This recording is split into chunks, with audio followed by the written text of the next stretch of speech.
আসসালামু আলাইকুম। আপনাদের সবাইকে আন্তরিক অভিনন্দন ও শুভেচ্ছা। এখন আপনাদেরকে শপথ বাক্য পাঠ করানো হবে। আপনারা অনুগ্রহ করে দাঁড়িয়ে শপথ পাঠ করার জন্য অনুরোধ করছি। আমি সংসদ সদস্য নির্বাচিত হইয়া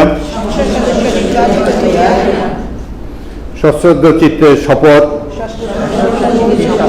বা দৃঢ়ভাবে ঘোষণা করিতেছি যে আমি যে কর্তব্যভার গ্রহণ করিতে যাইতেছি তাহা আইন অনুযায়ী ও বিশ্বস্তার সহিত পালন করিব। আমি বাংলাদেশের প্রতি অকৃত্রিম বিশ্বাস ও আনুগত্য পোষণ করিব এবং সংসদ সদস্য রূপে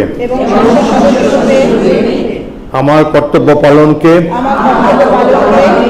ব্যক্তিগত স্বার্থের দ্বারা প্রভাবিত হইতে দিব না। ধন্যবাদ।